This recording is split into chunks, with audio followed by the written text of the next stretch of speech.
All right, welcome to another special episode of the Austin and Scott Variety Show. Hello. There we go. That's the sound I crave. And that's Scott. Today we are joined by a special guest, Jonathan Beard. John, how are you doing this morning? Not too bad. How are you doing? We're doing good. It's a weekend. Highs and lows. Scott, how was your week?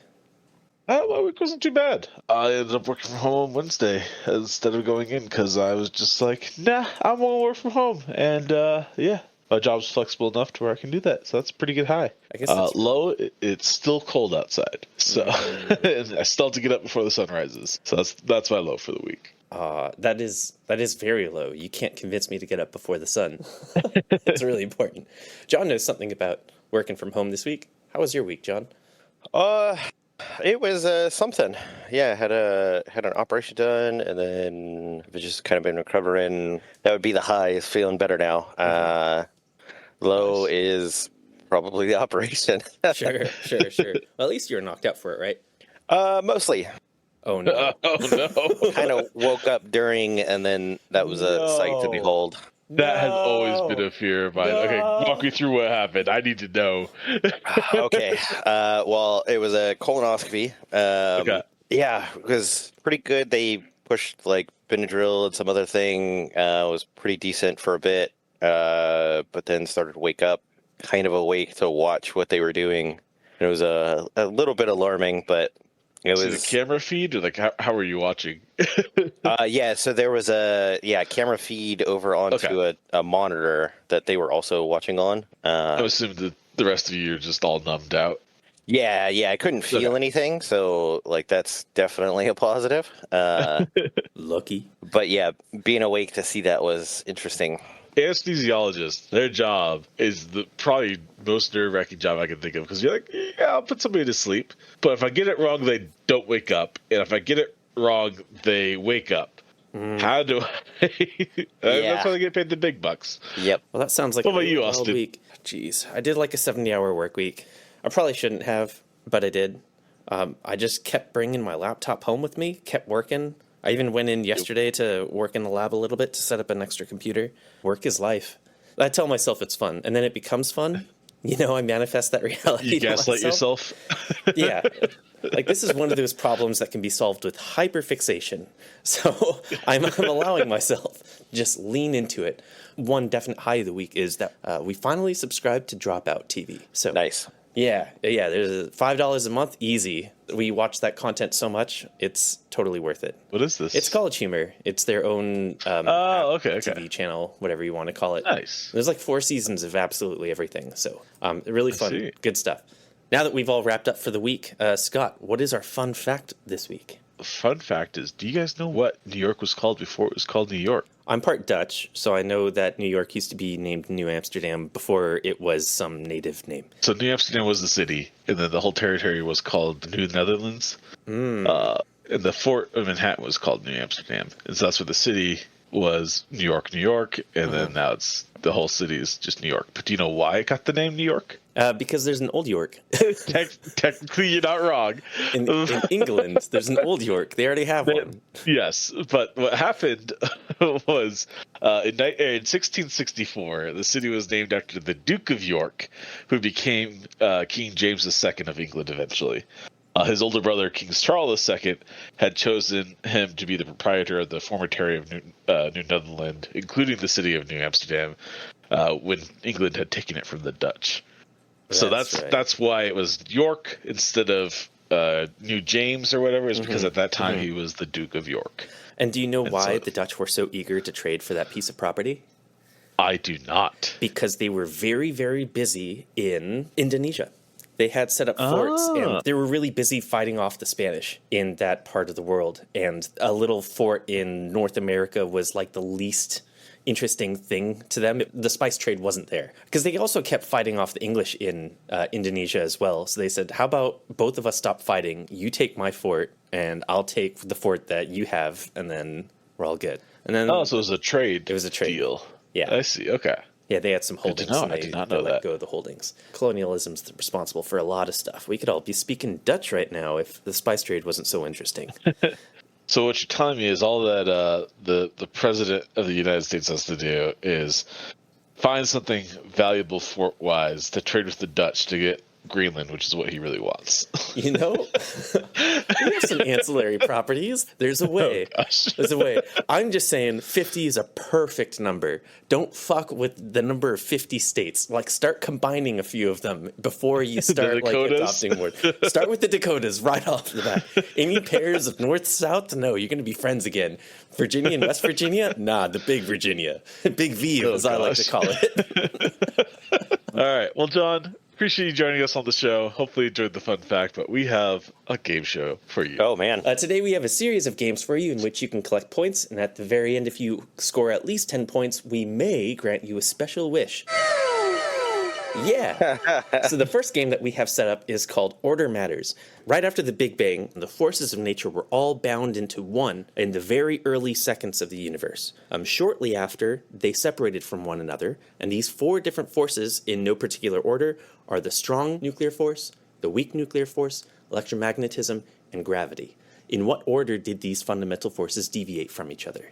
Yeah, I'm trying to figure out. Man, so yeah, I would think it would be weak nuclear first, just because it's weak and can separate easier. Strong nuclear, electromagnetism, and then gravity And is Scott? my answer. First to last. When you say separate, Yes. By What do that, you I mean by mean that the mechanisms of the electromagnetic force undifferentiable from the force of gravity and undifferentiable from the strong nuclear force. Because I wasn't there, Scott, so it's hard to yeah, I describe. was gonna say nobody was there, so this is a very theoretical question. Where Yeah, this- the this answer is- that we this is guess according might to still theory. be wrong, even if it's correct. Yeah. I'm gonna go with gravity, weak nuclear force, electromagnetism, and then strong nuclear force. Okay. Perfect. So in the very, very early universe, perhaps right away, but perhaps 10 to the minus 43 seconds of the universe, gravity was the first force to split away. So that's 1 point to you, Scott. The strong nuclear force split off at 10 to the minus 36 seconds after. Electro and weak remained unified until about 10 to the minus 12 seconds. So gravity, 'cause strong, that makes sense. electromagnetic, weak. Yeah. All right, taking a look at the score. I got one. You got the electromagnetic force towards the very end, so that's 1 point for you. And Scott got gravity in the very beginning, and you got electromagnetic force third from the end. So that's 2 points for Scott and 1 point for John. As we start our next section, fake news. All right, so for this section, you will have a number of news stories read to you. Your job is to suss out which one is true. Number one, the great power outage of Super Bowl 47, halftime. All right, so February 3rd, 2013, New Orleans. The Baltimore Ravens and San Francisco 49ers weren't the only ones bringing the energy to Super Bowl 47 until the actual energy went out. After Beyonce's electrifying halftime show, which featured Destiny's Child's reunion in the Superdome, suddenly lost power, plunging half the stadium into darkness.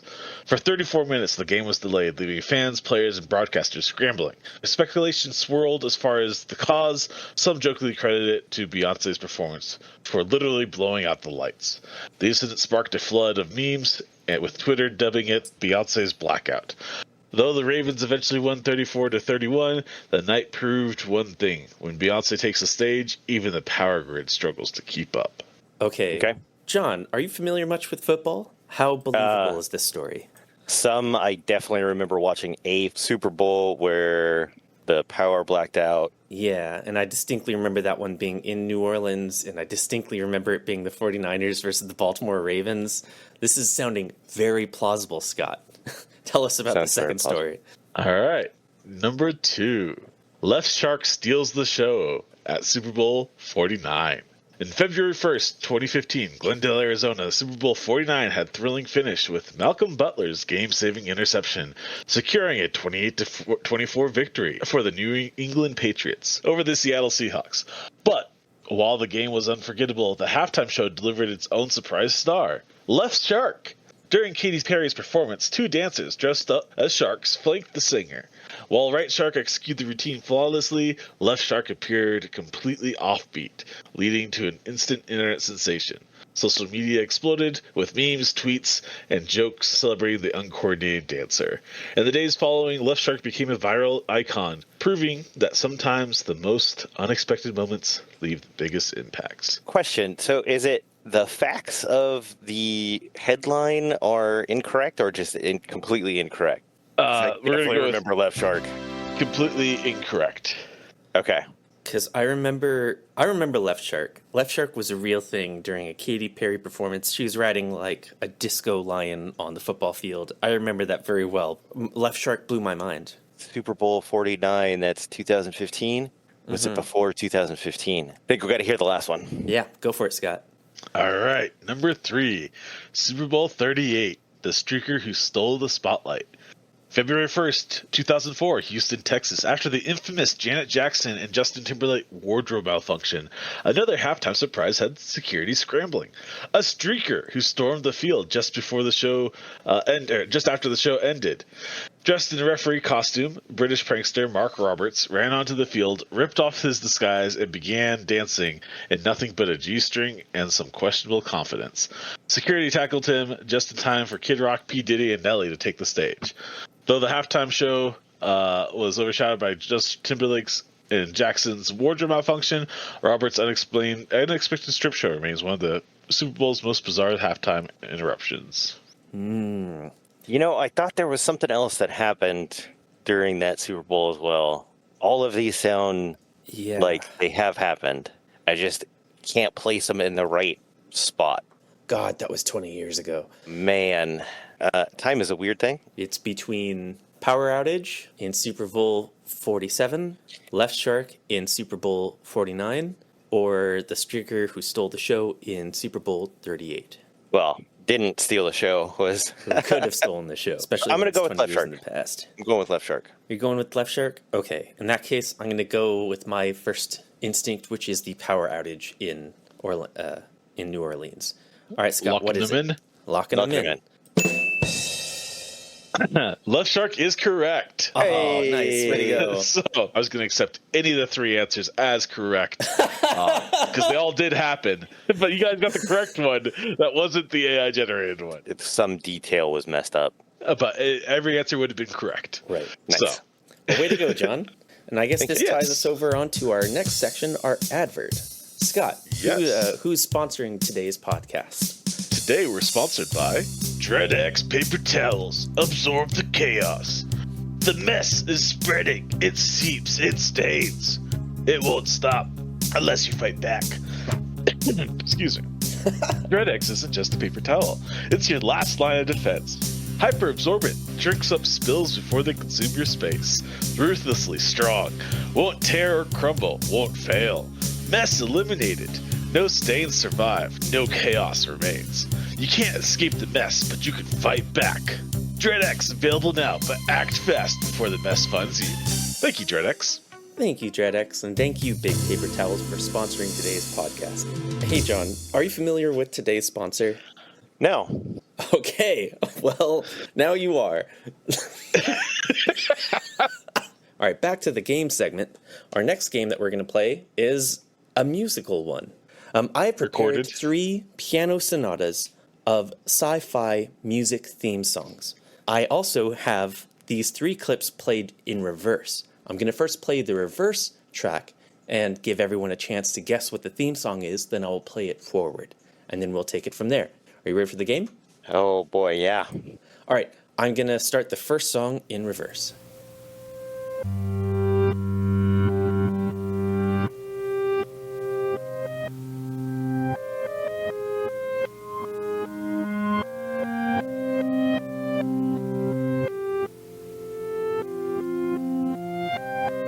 It had at the beginning, it had a rhythm to it of just high, low, high, low. Uh-huh. Trying to think what could have that. It's sci-fi related. The very beginning of the song sounded almost like the ending of one of the Star Wars songs, but I couldn't match the Star Wars song, so I have no idea. It's been a long time since I've heard it, but I'm going to say Stranger Things. Let me play it forwards for both of you.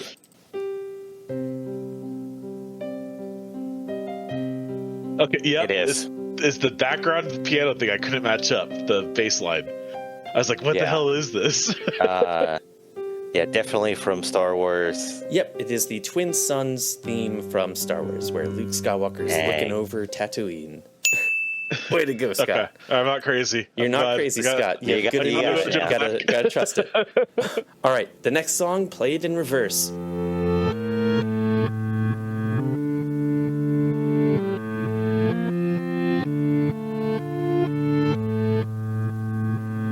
TV show? Could be. I'm stuck on Big Bang Theory now, and I know it's wrong. Then lock it in, Scott. I'm gonna hit the other major and say Star Trek. Yeah. Blanket our options. All right, now playing it forward, it sounds a little bit like.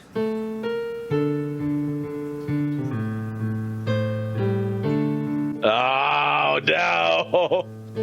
Damn it! Scott, you sound compelled. It sounds like you know exactly what it is. I'm afraid I don't. Okay.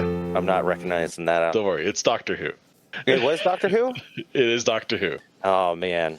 It did pop into the back of my head, but I was like, that was probably not Doctor Who. All right, on to the third song in reverse. Here we go.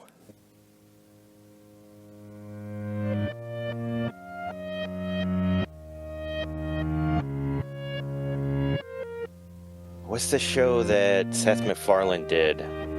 Quasi Star Trek ripoff, parody. Oh, it's not Galaxy Quest. That's the movie. Definitely not Galaxy Quest. I'm trying to remember the name of it. I know what you're talking about, though. The pause, the middle part. It's been a while since I've heard the Firefly. Ooh, that's a good guess, though. I like it. I'll say that for the reverse. Yeah, that's Sure. good. That's a good guess. Battlestar Galactica. All right, with your selections locked in, let's play it forward.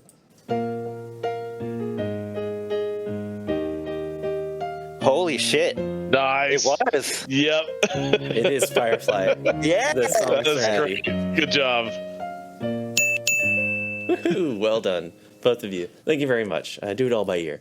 All right, Scott, that leads us off to our final game segment. John got 1 point in the first game. I believe he scored 3 points in the second game for a total of 4. And he got... 2 points. Okay, so Got right that. now you have a total of 6 points. So you need at least 4 points in this next rapid-fire question segment. So I have a correct answer and a wrong answer, and you can always pass. Okay. Yeah, I'll give you a warning for the last 2 seconds for the last final question. All right, 60 seconds on the clock, starting now. What is the capital of France? Paris. What is the largest planet in our solar system? Jupiter. How many continents are there on Earth? 7. Who developed the theory of relativity? Einstein? What gas do plants absorb from the atmosphere? Carbon dioxide? What is the powerhouse of the cell? Mitochondria. What U.S. state is known as the Sunshine State? California? Mount Everest is part of which mountain range? Pass. What is a baby goat called? A kid? How many legs does a spider have? 8. What is the only mammal capable of flight? Pass. Final next question. What is 7 times 8? Say again? What is 7 times 8? 63? All right, that was it. And that about wraps it up. John, you have scored 8 points in this. 56, yes. John, in this It's segment, you early. scored 8 points. Combined with your previous 6 points, your total score is 14. Hey! So congratulations. You now have the opportunity to request one wish. You get all the wish, but we get to put the contingencies on it. Let us know what you truly desire. Couple questions when you say contingencies on it. So if I was asking a genie exactly. for a wish, you guys would contort it Yeah. as a genie would. I see. Yeah. So then my wish is to receive a book that is written in English that I can write a wish in if I ever get future wishes that will formulate the sentence that I'm writing into a perfect wish that has no side repercussions. Ooh, I have to play that one back. Yeah, you want a book that is in English that if you write in it, it automatically populates the text of how to best wish for that item without Correct. having negative repercussions. Without side effects. I see. Okay. Well, I think we could grant that, but the wish would only sync with the Chat GPT 3.5 model. That's the downside. No, I can't trust it then. It has an, It's going to has miss an antiquated makeup model. references. I saw the immediate flaw if I can throw one in. I guess it really doesn't matter if it's in English because you're writing in it. Oh, it replies back to you. It replies in English. Yeah. The side effect would be I never get another wish. So the Side effect, you never get another wish, and it's all Gen Z lingo. Oh God! No cap. It's an angsty teenager writing back. Yeah. You know what the monkey paw is for this one, Scott? Let's hear it. Struck with blindness. I'm pretty sure this was like an episode of The Twilight Zone. Like there was a guy that like everyone in the world disappeared and he was like, finally found my library, all the books I could ever read. I'm so happy. And then he loses his glasses and steps on them and breaks them. I remember that episode. To fix his glasses. All right, John, usually we kick the guest out, but I think you might actually appreciate some of these listener questions that we've received. But our first writer is Judith from Syracuse, New York, who asks, what's one futuristic gadget you wish existed to improve your work-life balance? Work-life balance. What is that? I think the best work-life balance is just work. Just work. Just keep working. I have my answer. That's definitely not a balance. The teleporter. Oh, yeah, easy. Yeah. Well, yeah, that would solve everybody's commutes. We'll ignore the fallacies of teleportation in general, but yes, teleporter. With the return to office, teleporter is the go-to, though. I think bring back my work-life balance. that would ruin my work-life balance because I could just be at home and be like, I need to fix something in the lab, and then I teleport to the lab. Well, yeah, but that's what working from home was. That was what was so great about it. Now that we're all returned to office, I got an hour and a half commute one way to get into the office.